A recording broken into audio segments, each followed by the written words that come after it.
L'Arabie Saoudite a appelé le renfort.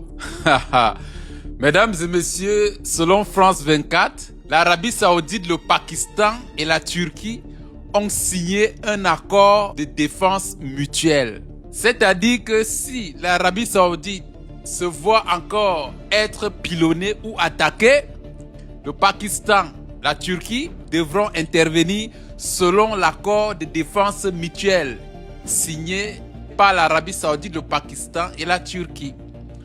C'est-à-dire que l'Arabie Saoudite n'a pu tenir contre Houthi du Yémen, contre l'Iran, qu'elle est partie chercher le renfort. Donc, désormais, le Pakistan, qui est censé être un allié ou alors un ami, vu que le Pakistan s'imprégnait beaucoup dans les négociations américano-iraniennes.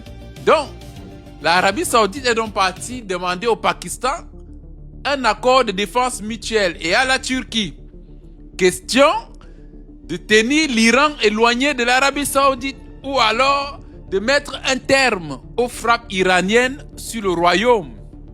Maintenant, la question qui se pose, mesdames et messieurs, est-ce que, étant donné que le conflit est déjà en cours et que les bases américaines se retrouvent sur le sol saoudien, est-ce que si les États-Unis continuent à pilonner l'Iran avec les bases militaires américaines qui sont en Arabie Saoudite, est-ce que l'Iran va regarder qu'il y a un accord de défense mutuelle entre le Pakistan, l'Arabie Saoudite et la Turquie pour ne pas répliquer?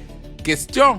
De deux, au lieu d'essayer de régler la question des réclamations iraniennes, on s'en va courir pour signer un accord de défense. Est-ce que les États-Unis sont derrière ces accords de défense mutuelle? Ça, c'est une autre interrogation.